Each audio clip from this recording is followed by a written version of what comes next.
Hi, I'm Brittany Lanhard. I'm the managing editor of the Slate. How are you? Hi. Good. How are you? I'm pretty good. Good. Um, can the Student Association's budget contribute to offset the um, cuts that are proposed by the governor? Absolutely. Theoretically, it could. We want to be very careful because much, if not all, of the Student Association budget is targeted and designated to things like parking, to things like athletics, to things like student organizations. But the possibility is very definitely there, especially if we did a borrowing. If we did something, I would want to make sure that we retain the integrity of the Student Association and not assume that the Student Association's the place where whenever you're short 50 cents, you go take money away, and eventually then, instead of degrading just part of the university, you degrade the entire Student Association. But if there were opportunities to potentially borrow some dollars, there would have to be a payback system so that in years out we would be able to pay back the Student Association, because the Student Association needs to be whole. They have to pay for the rec center, they have to pay for the student union, they have to pay for parking, and we certainly want them to contribute dollars to student associations or student organizations so students can grow both outside and inside the classroom. President Ruud, this isn't the first time Shippensburg has faced budget cuts presented by a governor. We've Right. been experiencing them. Can you tell me, when did they start, and what position does that put us in for more cuts?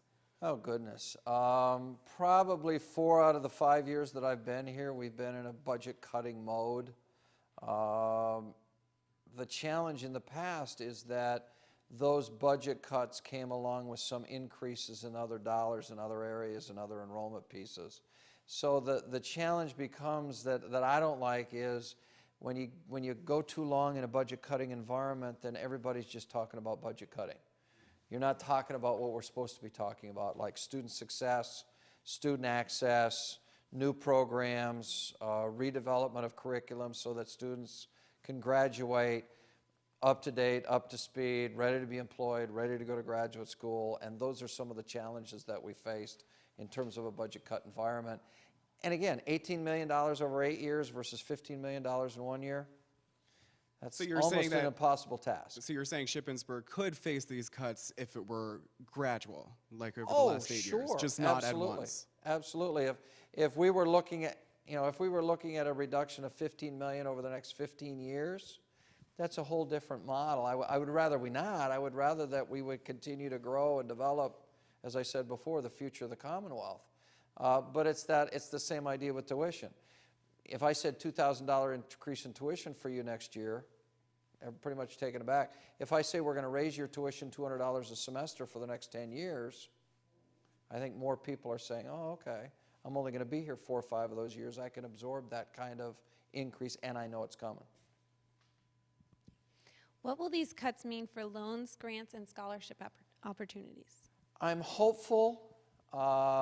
I would tell you for scholarship opportunities, our foundation continues to raise money. They're well ahead of their rate from last year, and they continue to put money in endowments, so our scholarship opportunities over time will continue to increase. Loans and grants may be a different story. The governor is, maybe you know, as part of the 50% budget reduction to the state system, has also asked for a $7 million reduction to FIA. So that means that the allocations available from FIA to grants and student opportunities will again go down. I think the bigger challenge overall is nationally with Pell Grants, locally with FIA grants and other kinds of opportunities. Will they stay level or decrease as tuition increases such that they'll still be there, but they will pay less of a percentage of what they paid in the past?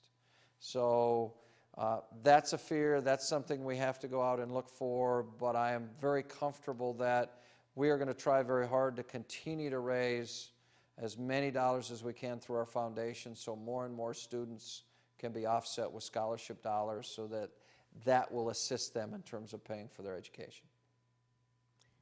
What additional costs, other than tuition, would have to be passed on to the students to make up for this deficit? Oh, okay. Well, you're always going to have passed on the cost of normative increase in student union fee, rec center fee, dining fee, facilities fee, healthcare fee. And I think, as I said in one of my open houses, again, students expect that to be an appropriate increase, so that if we raise your dining fee 3%, your housing fee 2%, and your health fee $2, most students would say, well, that's okay. Think about the same kind of numbers. If we raise your dining fee 33%, and your housing fee 33%, and your health fee 33%, most students are going to say, wow, we can't do that. What we want to make sure we do is that we pass on appropriate fees and not fees that are just fees for fees' sake, so that we don't just say, here's a general fee, what's it for, whatever. If students are willing to pay a student union fee, knowing that's of and for and by the students, or a rec center fee, knowing that you're the primary user, I think most students are accepting of that. The other issue that we've tried to do and been able to do with changes in policy is establish a more fair fee, for instance, for off-campus students who may not use all the services on campus. We would like, over the long term, to have fees, technology fees, user fees, and tuition be those charges to students or those investment by students that are appropriate, normal, increase on a level basis, and are passed across as many generations of students as possible. Okay. I think you touched on it a little bit before, that the state government is not where we get our only source of funding. Right. Could you just go into a little bit more of where else we get our funding from? Sure. Just a little background. In 1983, when the system was established, 67% of our operating money came from the state. 1/3 came from tuition, dining hall fees, facilities fees, grants, contracts, and the foundation. If this cut goes through, only 16% of our budget will come from the state of Pennsylvania, and fully 84% will come from other sources. Again, tuition, dining fees, grants, contracts, housing fees, student union fees, rec center fees. So the challenge becomes to us, obviously we want to increase the foundation operations. We want to increase what the students are interested in doing. I know as the students come in, and Susie runs a new student union, all activities and all opportunities for entrepreneurial events, renting out rooms, developing activities, developing programs that can allow us to generate additional dollars.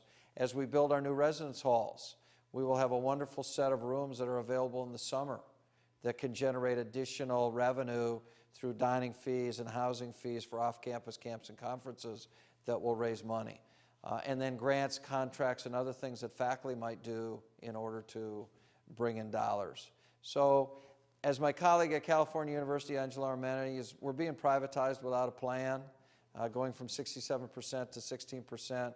So the more that we think in an entrepreneurial way, the better off we're going to be for the future, because I really don't see a strong movement to dramatically increase our appropriation.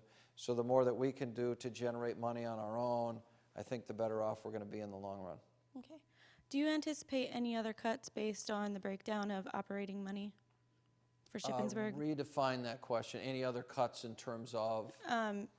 Anything really. Well, no, because actually in some areas you potentially may see increased opportunities. You know, your student fees, in essence, going to stay the same. So the contribution of student fees that go into student organizations, the student union, healthcare, the rec center and everything, those things, we're going to have the same or maybe even more dollars. If you look at dining hall fees, residence hall fees, those kinds of fees are all built on a business model so that we have enough money to run those operations. Absolutely not. I really don't see any other reductions in what we do, because obviously we're going to ask students to pay more tuition. I think most students expect that. You know, they'd rather pay $400 or $500 than $2,000. So the more that we can replace or restore the appropriation, the lower the increase in tuition is going to have to be, and the less cutting and borrowing we're going to have to do internally. In either way, there will be changes to be made. Either way, there will be changes to be made, and I think it's our opportunity to seize the moment and make the changes to our advantage and not to somebody else's advantage. All right. President Ruud, on behalf of SUTV News, the Slate, and the entire SHIP student media, thank you for your time today. Thank you very much. Thanks to Slate. Thanks to all student media. Thanks to SUTV. And again, to the students, faculty, and staff of the Shippensburg family, Yes, the challenges are in front of us. Yes, we're going to meet the challenges. We will keep you informed.